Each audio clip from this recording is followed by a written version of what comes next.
Alright, we're on episode 1 of season 2 of Black Mirror.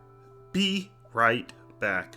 That is another simple but well put together episode about a woman who gets a recreation, maybe you could say a robot, of her boyfriend. So the main character is a girl named Martha, and her boyfriend is Ash, and very quickly within this episode he gets killed in a car accident, and they kind of hint that Ash may be a bit of a drug user. We don't see him for very long, only a couple minutes, but he looks quite sickly and is very skinny. It also seems like their relationship is a bit on the rocks. When I came down the next morning, all Jack's photos were gone from that wall. Ash not able to really please Martha and live up to her expectations. But still, Martha is devastated by her boyfriend Ash dying and really misses him. To make things even worse, she is pregnant with his child. She is introduced to this online service that's a little hush-hush by her friend Sarah. That is a service where you can actually communicate with people that have died. And this progresses throughout the episode. It first starts with her communicating with Ash through an AI program, just through text messages.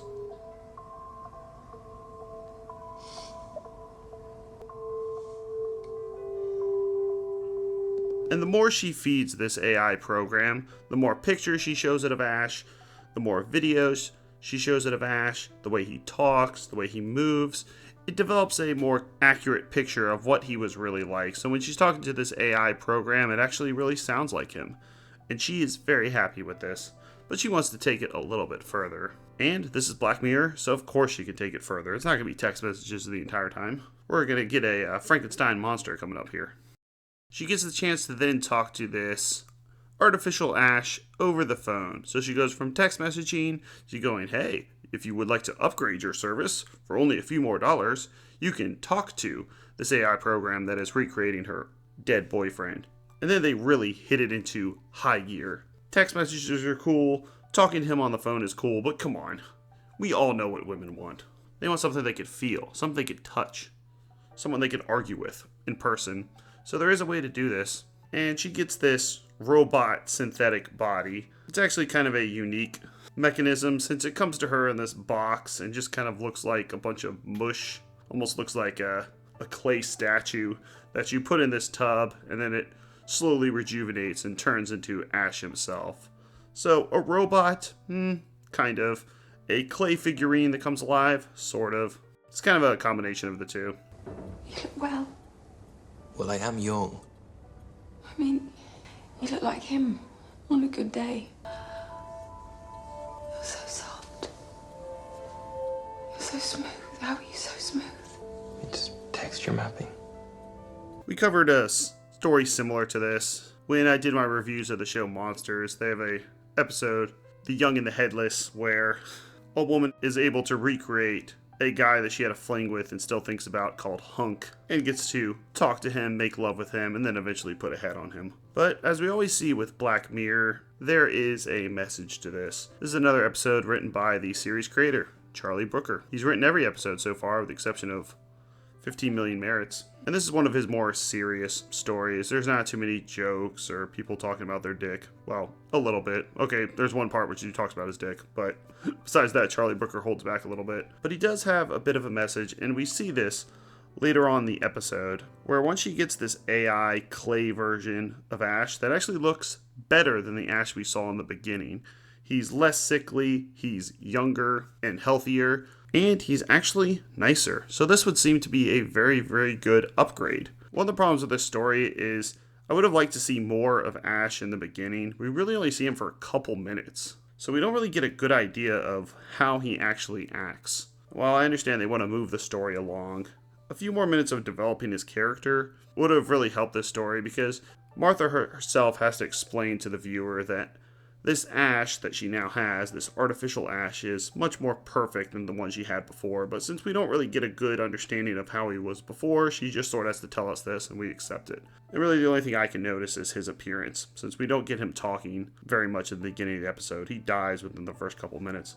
And the message that Charlie Brooker is trying to convey is that people, specifically women, don't actually want perfection. There's a part where she's arguing with Ash and she just tells him what to do. In this case, they're sleeping in bed together, and this robot doesn't close its eyes and doesn't breathe, so she's kind of creeped out by it, and eventually tells him to leave the room. And this artificial Ash just does whatever she says.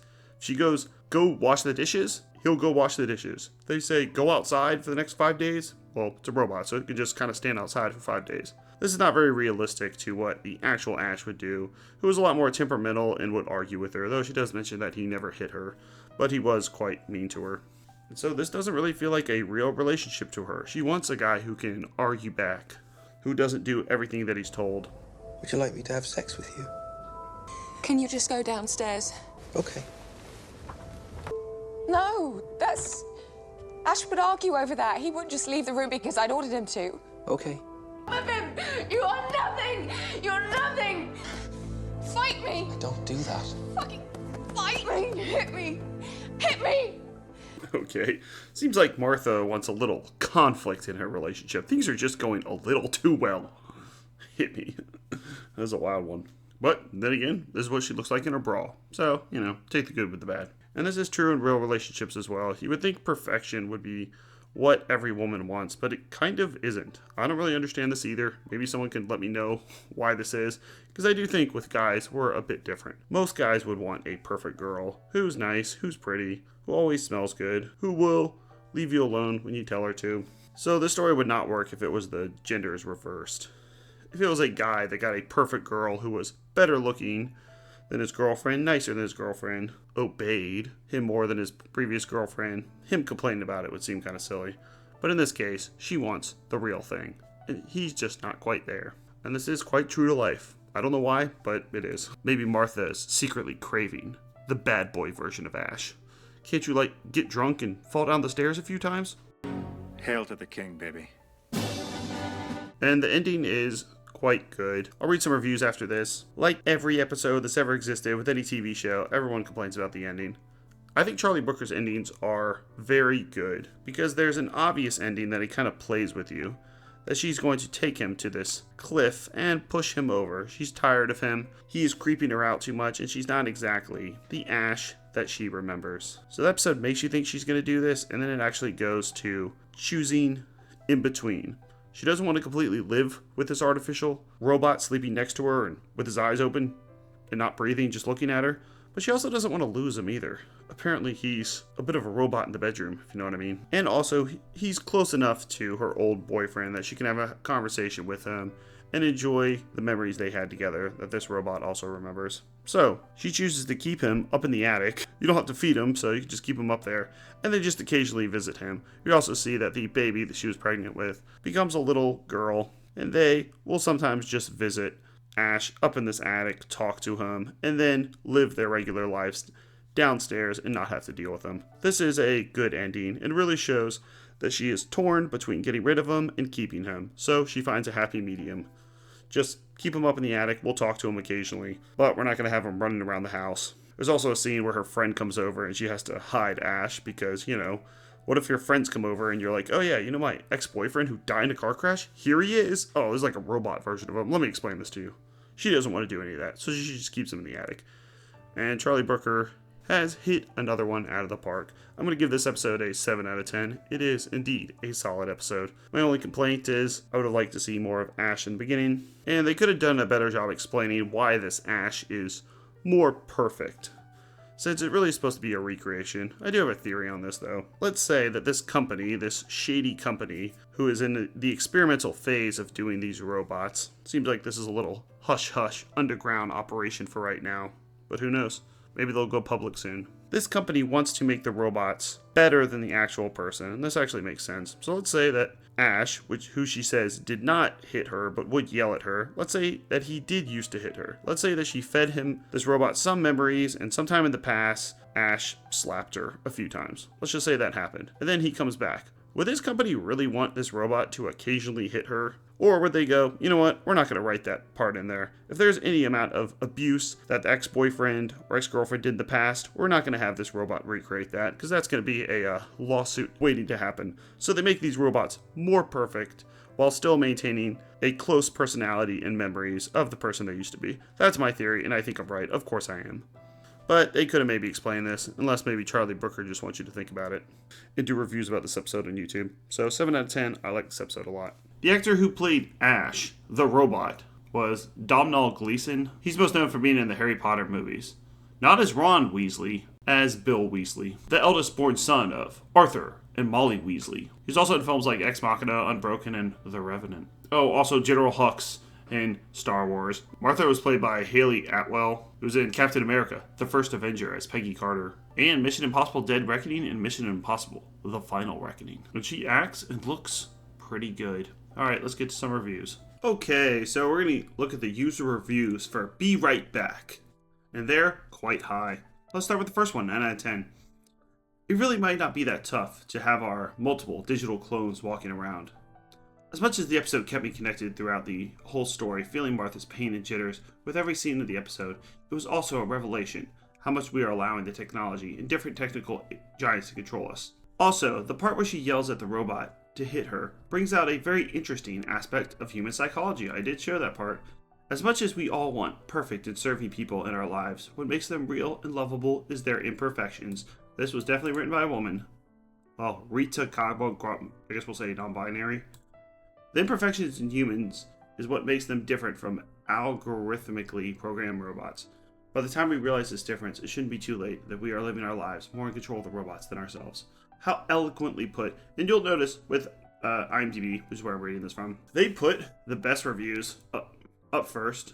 So this guy's like the most amount of thumbs up. So that's why the first couple of reviews you read, you go, wow, these are actually pretty well put together. But then as you go down, it's just like people go like, it sucks, it's dumb, it's gay. It's like, okay, thanks bro. Haley Atwell shines through in this thoroughly moving, heart-wrenching tale of love and grief. Oh, 8 out of 10. Brooker proves, that's Charlie Brooker, that he could tug at the heartstrings as well as entertain as he takes you on a journey of tragedy and longing. Yep, that's kind of what he does. He loves talking about relationships. So in the next episode, White Bear, we're going into an action episode, finally. The scary thing about this episode is I believe one day they'll have the technology to have something similar to the voice-activated thoughts and conversations of someone deceased. Yeah, I mean, with the way things are going with AI, they probably already could do that. I mean, you could clone your voice. I did that for a few videos, where you just put your voice into an AI program for 30 seconds, and you have to say, I give my consent, and then it makes a replica of your voice. Maybe I'll show that. This is a replica of my voice. Quantum physics, the fundamental theory in physics, describes nature at the smallest scales of energy levels of atoms and subatomic particles. Can you tell that's not really me? Who knows? So yeah, they could definitely do that with thoughts and conversations. I love the futuristic touches, such as the desktop in the car. Really nice glimpses into a possible future. 1. Ash is addicted to his phone. 2. Ash is dead. 3. Martha orders a robot. What a perfect summarization of this episode. That's all you need to know. This is my favorite episode of Black Mirror by far, not mine. I love that it deals with the theme of grief in a technological manner. I love that the technology behind this may not be too far away. Yeah, that is true. It is always cool when there's sci-fi. We're like, they could do most of this episode, with the exception of the bathtub clay thing. One may guess that Martha never fully gets over Ash because she decides not to destroy the robot. She even allows her daughter to hang out with it every weekend. I know, isn't that nice? So her daughter sort of gets a dad, kind of. It's unclear whether the daughter perceives him as a father figure. Yeah, she's only in there for like a minute. I don't think she really even talks, not much. Well, she says like hi to him. As a father figure, but it must have been a difficult choice for Martha as well as being pregnant. Did she fully and adequately grieve over Ash? Nope, she never moves on. I'm not sure, but this episode was a fantastic episode with a great exploration of technology's impact on grief. Yeah, we're starting to get to the lesser reviews. The episode contains a lot of unnecessary details, and even not in the same level of the series. I don't like the ending. It was boring. Well, the next episode is definitely not boring. I didn't find this episode boring, but yeah, it's not like action-packed. The robot, it's a love story gone wrong. Next up is the episode White Bear, a action post-apocalyptic adventure that has some Shaun of the Dead, and kind of reminds me of a later episode, Metalhead. A girl wakes up with amnesia, and everybody is filming her with their phones, but there's also people trying to kill her. Why are these people filming on their phones, not trying to help her? Well, they do explain in the end, and it gets pretty wild. Check out our playlist for all episodes of Fear Itself, which is finished, Monsters, which is finished, Tales from the Dark Side, more than halfway through, Cowboy Bebop, and now Black Mirror. Thanks a lot.